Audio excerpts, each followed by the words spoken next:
of Zeke. Whiplash. It was referred to before as notes art. Hopefully we see that in Omas. I have a feeling you'll find it viral somewhere. We get a chance right here, center court. Get you ready for Game 2, Suns and Clippers. We will look back at Game 1, which was a dandy. Great job by Sabonis. Performance and late. Very close, but Lakers not able to get it done. Of course, G. Hill and Candace and Zeke. And on this, Sabonis getting ready to watch Zeke's orchestra. You can tell how excited he was. Pacers and Lakers 14-game road win. Basket, but you got to get the ball in LeBron James' hand down the stretch. The win by 3 for Indiana. LeBron, by the way, now since 2012, 2-10 in games on the road in Indiana, and the Lakers still haven't won there since 2013. We welcome in a guy who's been a really huge addition for Indiana all season long, and that, of course, Malcolm Brogdon, who joins us. Malcolm, first let's start here. AD or no AD, you know the capabilities of anybody who's on a team with LeBron. How big of a win was this at home to get? What kind of a statement was it for your group? Definitely a win for us. I mean, a big win for us. We really wanted to send a message to the elite teams in the league, but also, just try to gain respect through winning these big games. So we've had a few big wins this year, but this is definitely the biggest one. Malcolm, first of all, happy holidays and congratulations to the work that you do off the court as well as the work that you've done on the court tonight. Yes, sir. And just wanted to talk to you about, the mindset of coming to a new team, establishing yourself not only as one of the go-to players at the end of the game, but quickly becoming the leader of that team while Oladipo was out. What has been your approach in terms of gaining the trust of your teammates and also the coaching staff? Well, I think I'm being coached by a great coach that was a high-level player, but he's a high-level coach now. He's really given me the keys to run the team, to be that leader on and off the floor, to have a voice on and off the court. And my teammates trust me, man. There's so little ego on this team. It's a low-maintenance team. Guys want to win. That is the goal. Inside and outside that locker room, guys want to win. So, of course, it's an adjustment to come to a new team, to adapt and to get guys to trust you to lead. But at the same time, it's been easy because I'm with such good guys. Malcolm, Sabonis had 26, 10, and 4 tonight. Towards the end of the game, you guys went to your pick and roll with you and him. He was able to get in the pocket. He got extra possessions for your team. What can you say about what he has added this season? Man, he's, watching him from afar, playing against him is totally different than playing on his team. He's a big that, has a high IQ, can catch the ball anywhere you throw it. I throw some bad pocket passes sometimes, and he catches it. He finishes at a high level. He can pass the ball. I mean, he's extremely skilled. I think he's very underrated, and he's so consistent. What I love about Sabonis is his efficiency every night. It's hard to find players that are efficient and play at a high level every night, and that's what he does. Malcolm, when you sit there and you look at where your team is, you talk about seeing it from the other side with the Bucks. We know that obviously Victor's not there. How do you play against, kind of the dichotomy of, we're excited to have him back. You know what kind of a player he is. You defended him. You know how tough that is. But we also got to make sure to take care of business with the games we have. Take us through kind of mentally what you're talking to some of the younger guys about. Because when they watch Vic, clearly I'm sure they're excited to have him back on the floor. Well, yeah, I've talked to some of the young guys, and I sort of view this thing as we have 4 seasons. We have a season where we get adjusted to each other the first 15 to 20 games. Then we have a season where we're really meshing. And then we're going to have a season, the second half of the season where Victor comes back. We got to get him adjusted. And then the last season is the playoffs. So as long as you can break it down in your head and sort of categorize it, I think we will be able to manage it. And we have to understand that it's going to be a challenge getting Victor back. It's an elite player coming back into the lineup. He's going to need shots. He's going to need touches. He's going to have a voice. But it's going to take us to a whole nother level at the end of the day. So I'm excited. Malcolm, appreciate you and, of course, your team, the way you guys are playing. We're having fun watching it. Congrats on the W. Thanks. Yes, sir. Thank you for having me, guys. All right, thank you. There's Malcolm Brogdon, we were there, who was... Winner. The Prez. Yes. Winner. Yes, winner. Yes. The interview... Class. The way he plays. Class. Stuff he does off the court.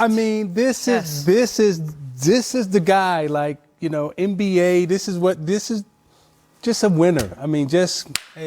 Kudos to that guy. His Rookie of the Year, I was just about to say that we were at the award show that we hold, by the way. I'd give a date if I knew it. We're at center court, I'll tell you that. But when he had his speech where he accepted Rookie, he's so humble. Some guys eyewash it, as we know, as the saying is.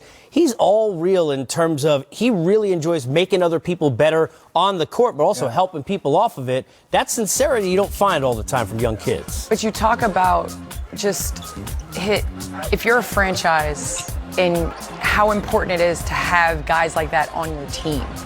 It is what you do, numbers that he puts up, 50, 40, 90, things like that. But to have a good guy as one of the heads of your franchise around the community, on the court, I mean, I just think it's phenomenal to even be able to interview him and see how humble he truly is. And I think about with him, too, his first time in his NBA career with Oladipo out, that he's the best player on the team. And with all due respect to Sabonis and the others. And so coming in with that big contract, new environment, really getting a chance to, have his imprint on this team. He was that kind of player in college. It was sort of overlooked coming out of the draft and going in the second round. But in Milwaukee, he was never that guy, never had that responsibility that comes with being the best player. And so you combine his talent, his intellect, his character, as you talked about, and while you have an all-star out, he's been able to hold serve here for this team. And I'm excited seeing the two of them blend in. I don't think it'll be as difficult for the two of them, in part because of Brogdon and the type of person that he's going to do what he has to do to make sure Oladipo can be Oladipo and he can still be productive for his ball club. You could also tell the way that great players talk about their coaches if they're in sync. You heard him say, hey, look, I've got a great coach. He's given me the keys, which is anything of real. I know we don't have point guards the way that we used to, right? No, he's the guy who does that. He's traditional. You can win with him. You can win with him. I mean, he may not score like 50 points a night, and he may not, lead the league in assists. But at the end of the day, these are the kind of players you win with, like win championships with. Not statistical categories, but these are the guys you win championships with. And I love that point, Isaiah. And I was just thinking, here, watching you talk, I mean, in this day and age in particular, but in basketball in any era, your point guard. Your point guard is your extension of your coach out there on the floor. And so when you have a guy, as Isaiah said, who is a winner, who's about doing things right, even that interview, just a seriousness or respect, like when he's in the locker room, when he's echoing whatever the coaching staff is saying. And so there's just a comfort, I think, for that ball club knowing you have a guy, a leader, a winner, as Isaiah is saying, leading the show. And now you just got to get healthy and really kind of get a sense and evaluate who this team is and where they are in the Eastern Conference, which, other than maybe Milwaukee, it's pretty wide open. Well, you talked about respect. Boston, excuse me, I'm sorry. No, you're okay. But you talked about respect as well. I mean, demanding the respect of your teammates. I think a lot of people lead by yelling and screaming, but a lot is made of the leaders that just come in, do their job, do your job, do what you're supposed to do, and then everybody will follow. And this Indiana Pacers team, I mean, the amount of respect that he gave Nate as a player, but also as a coach, that is what Indiana is right now. If you think about it, how many players are on their fourth or fifth team on the Indiana Pacers but are contributing night in and night out? And so I just feel like Indiana is a place where players are able to find a home, find their role, and they're doing it together. And good to see, and Brogdon's such a great person. All of those great qualities, despite having been coached by our buddy Chico Robinson, who you miss. And we I'm sure Chico laid the foundation. Is watching somewhere. All of this despite the odds. In the meantime, odds are you'll want to stay for this. First for us, the four of us together, as it should be. Well, how about a first for the Suns? Welcome back, DeAndre Ayton. Baines has been huge for them. They've got a lot of chemistry. What does it all mean? Let's first hear from Ayton on his first night back. Looking forward to being back out on the court with your teammates tonight? I don't know. Just being excited and just having a lot of fun. Not overthinking anything and just being loud so I can hear myself and keep calm. I know your teammates are really excited to have you back out there. What kind of words of advice or just what was the conversations been like with them? Really just staying locked in. I know them guys been playing hard and they've been playing for me, so I owe them a lot. So the only thing I can possibly do is just go out there and play my heart out. Every single one of them that we've talked to has said they have seen all of the hard work you have been putting in behind the scenes. Tell me about that hard work and just where you've seen your team grow and develop. I touched up on a lot of things I've never, really focused on it with my game, shooting the ball, dribbling the ball more, and, just taking advantage of that face-up game more, and, I learned a lot. DeAndre, is there one lesson that you kind of took from this whole episode or everything that happened? Yeah, I learned that I have this organization I'm a part of. It really loves me and support me as well, and, they helped me through this journey, and, I matured a lot, and I just can't wait to play basketball. What was it like not playing, showing up at the arena, having to leave the arena? It wasn't tough, but it was tough when they played, and I had to leave the arena on the game day. But, practicing with them and, just talking to the guys and, being a part of practice, didn't really keep me far. And, the guys talking to me, not leaving me out, stuff like that. So, they handled their business. Yeah, how beneficial was that? Because in some other sports, if there's a suspension like this, you're, basically banned from the facility. So not having that happen and being able to be around that's what I'm saying back to the organization I'm a part of. Just, just loving me. For me, and just trusting me that I was gonna learn from this and bounce back the right way. Where would you watch games typically? At home, like in the game room or in the hotel room or on the road. That's about it. What did you learn from watching the game, watching your teammates out there? What were some things you picked up? I've seen a lot of things where I'm missing it, and I learned that a lot of these guys played a lot of different positions, and some guys didn't like playing the big man role, but they got a little bump and grind, and we just learned a lot, in different areas.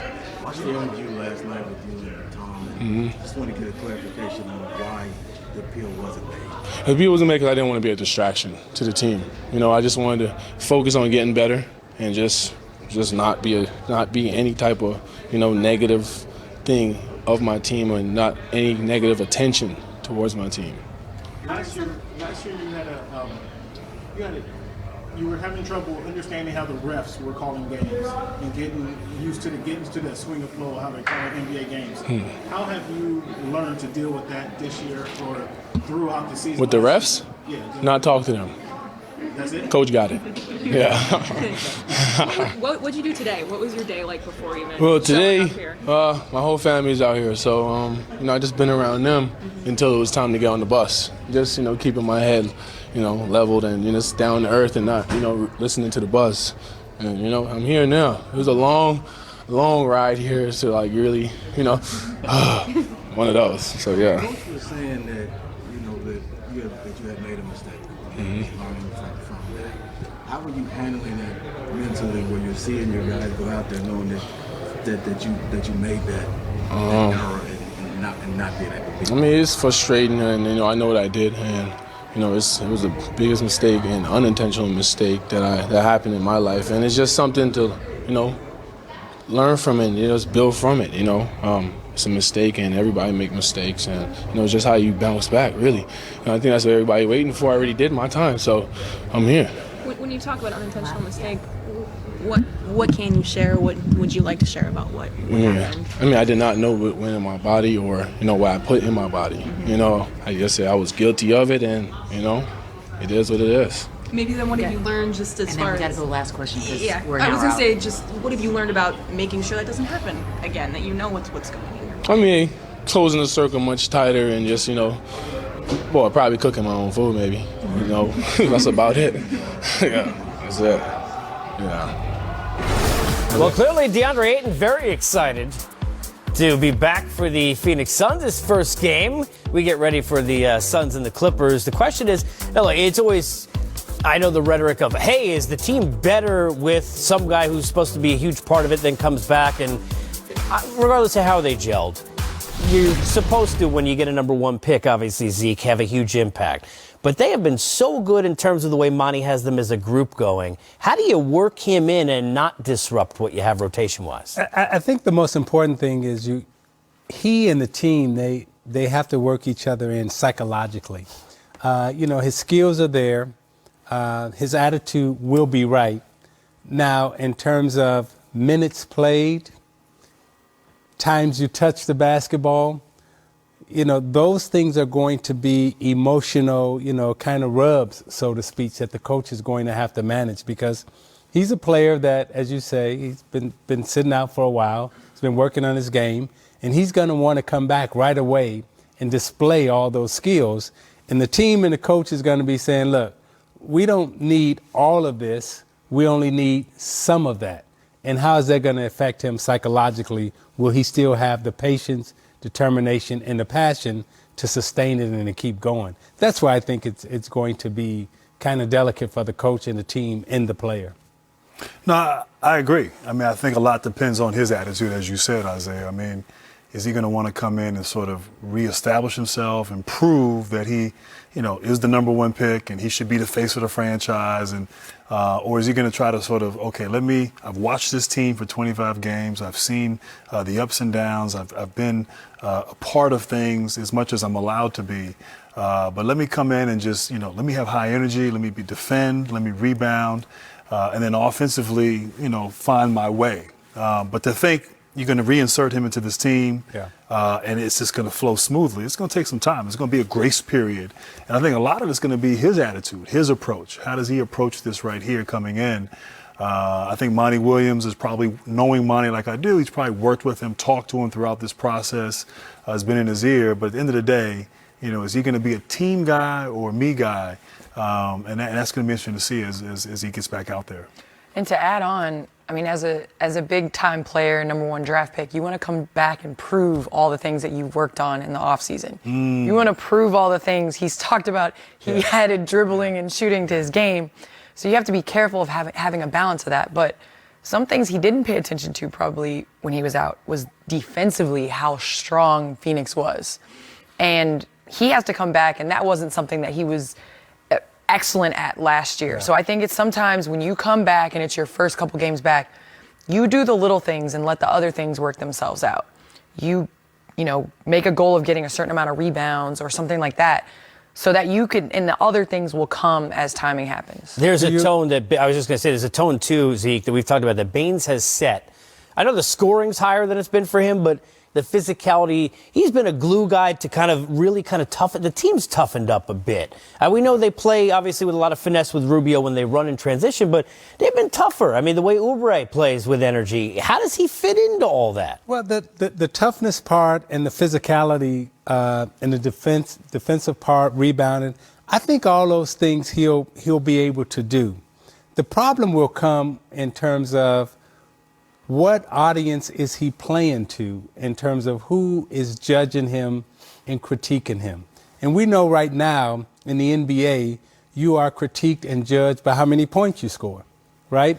And if they win and he gets 8 points, 4 rebounds, and have a great defense,